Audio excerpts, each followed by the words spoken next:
Poire William. Oh, ça y est, j'ai trouvé, il va s'appeler William Poire. Comme il a une bouille qui fait un élève un peu poire, c'est la bonne poire, c'est le nom que je lui ai donné. Mais après, il fallait être publié. Donc j'ai envoyé le texte à plusieurs éditeurs qui me répondaient « Oui, c'est très bien, mais on n'en veut pas. Oui, c'est un excellent livre, mais bon, ça ne correspond pas à notre lectorat. » Et puis un jour, j'en ai un qui m'a dit « Mais oui, très bien, on le prend. » Je ne vous raconte pas tout ce qui s'est passé.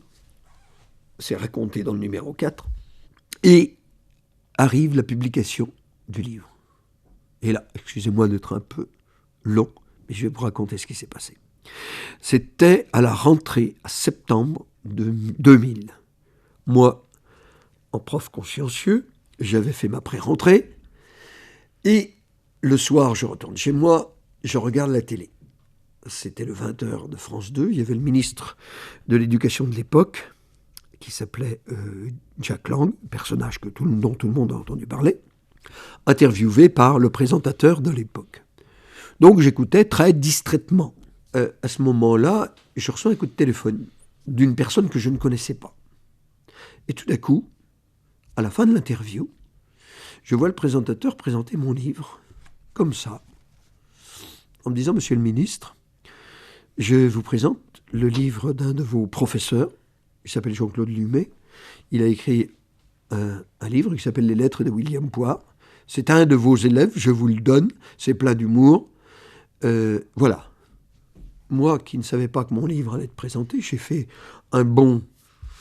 J'ai dû pulvériser mes records de saut en hauteur ce soir-là. Et je vous le livre franco comme ça s'est passé.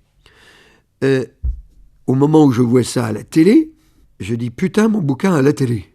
L'autre personne qui était à l'autre bout, que je ne connaissais pas, il me dit « Qu'est-ce que vous dites ?» Il me dit « Je ne comprends pas ce que vous dites ». J'ai dit « Désolé, mon livre à la télé, je vous rappelle plus tard ». L'émotion, quand vous vous y attendez pas, de voir votre livre présenté au ministre de l'Éducation de l'époque. Le lendemain, c'était la rentrée. Il y en avait beaucoup qui avaient vu l'émission, des profs, quelques élèves. Je ne savais plus où me mettre. De partout. Oui, alors on est passé à la télé, oui, ton bouquin. Alors ça a été le début d'une aventure absolument extraordinaire qui dure depuis 10 ans, partout, et qui m'a emmené un peu partout, dans tous les milieux, et qui m'a emmené très très loin, parce que le livre a voyagé dans de très nombreux pays, qui m'a même emmené au Québec l'an dernier. Et à partir de ce moment-là, eh bien, j'ai eu aucune peine à être publié. Tous les livres sont passés après, comme une lettre à la poste. Excuse cette réponse longue à une question courte. Vos œuvres ont une part autobiographique, que ce soit au niveau des noms ou des histoires? Oh, complètement autobiographique pour certaines, oui. Je parlais de William Poire. Il faut savoir que le nom des profs qui est dans le livre est authentique.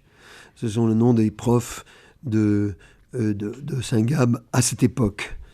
Les profs ont signé pour en faire partie et ils sont en général très contents de leur aventure. Le nom, est-ce que c'est autobiographique au niveau des histoires?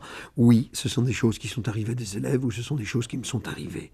Donc il y a beaucoup de choses là-dedans où, disons que tout le monde peut s'y reconnaître, que ce soit les profs, les élèves, les parents, un peu tout le monde. Certaines œuvres sont-elles plus difficiles que d'autres à réaliser? Et oui, lorsque j'écris par exemple du suspense, oui. C'est comme si j'avais l'impression d'être sur une corde raide. Je veux emmener mon lecteur sur cette corde raide qui va l'emmener vers un suspense et je veux pas qu'il lâche mon livre en disant c'est nul. Je veux qu'il soit pris par l'histoire. Donc je n'en ai écrit que 2 en suspense, mais c'est pour moi ce qui est le plus difficile. Parce que il faut créer une tension dramatique entre les personnes, et il faut que cette vision d'histoire que vous avez soit partagée par le lecteur. Donc c'est effectivement un peu plus compliqué. Organisez-vous des spectacles autour de vos pièces avec des écoles, par exemple? Au début, j'en ai organisé pas mal, puisque j'étais responsable d'une troupe de théâtre. Mais maintenant, disons que mes pièces ont une vie indépendante.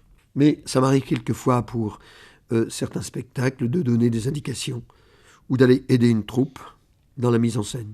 Quand j'ai des représentations qui se passent en Belgique, en Suisse ou aux 4 coins de la France, je ne sais pas forcément au moment où elles sont jouées, donc maintenant je donne moi des indications lorsque j'écris ma pièce, mais c'est à chacun de la rendre à chaque troupe de la rendre comme elle le veut, comme elle l'entend. Maintenant, je ne suis plus, disons, organisateur de spectacle, je suis plutôt auteur de spectacle. Est-ce que vous avez déjà collaboré avec d'autres écrivains?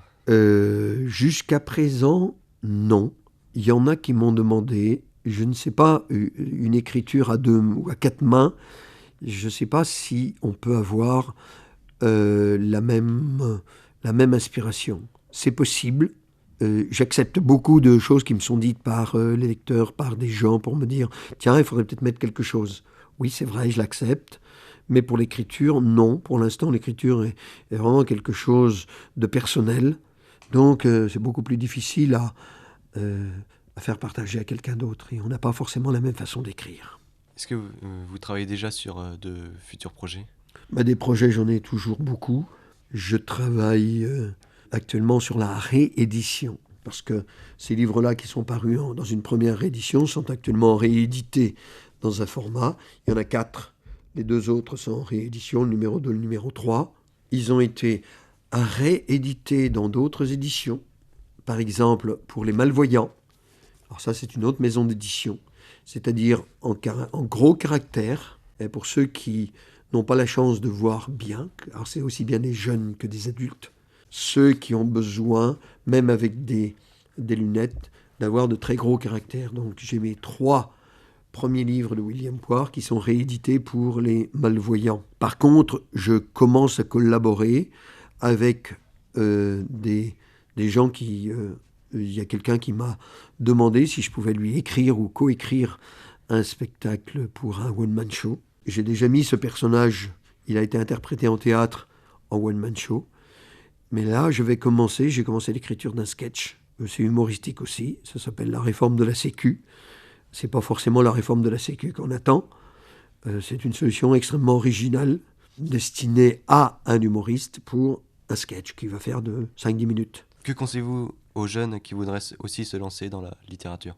Il faut savoir qu'il y a quand même pas mal de jeunes qui veulent écrire. Même si beaucoup disent « moi, j'écris pas ».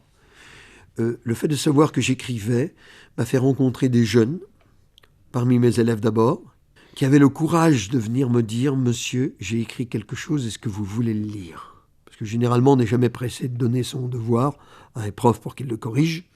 Mais j'ai rencontré ici 5-6 élèves qui avaient déjà écrit l'équivalent de 1 ou 2 romans.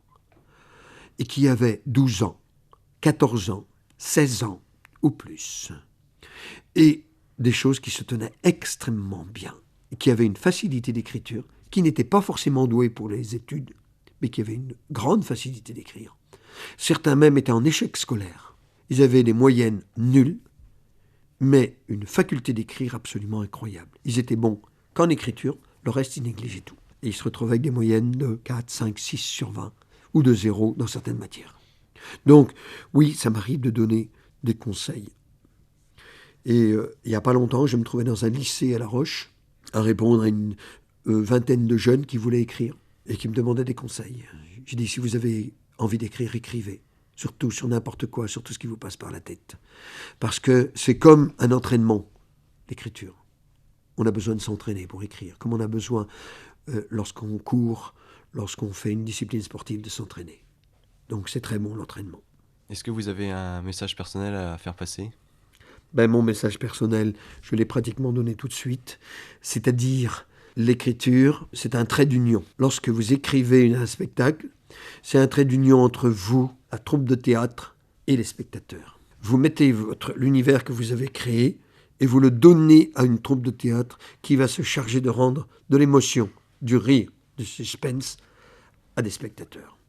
Lorsque vous écrivez un livre, c'est un trait d'union entre vous et le lecteur. Et je suis très heureux de rencontrer mes lecteurs qui viennent très souvent vers moi lors de salons. Alors je fais des salons du livre un petit peu partout, ou dans des conférences, dans des bibliothèques, ou des rencontres dans des collèges, dans des lycées. Une conférence, quand on me demande une conférence, je leur dis, elle peut faire 1 heure, mais la conférence peut faire... Si les lecteurs, si les auditeurs sont pris, elle peut très bien faire 2 heures ou 3 heures, selon leur intérêt. Donc, ce trait d'union-là, il est très précieux parce qu'il unit des générations qui, généralement, ne se parlent pas forcément, et qui permettent de faire partager une chose, une lecture, un univers entre plusieurs personnes, entre plusieurs groupes. Voilà mon message. Lisez pour votre plaisir. Zappez, allez passer d'un passage à un autre. Laissez-vous accrocher par un livre. S'il ne vous plaît pas, il y en a peut-être un qui vous plaira un jour. Voilà mon message. Merci. Merci à vous.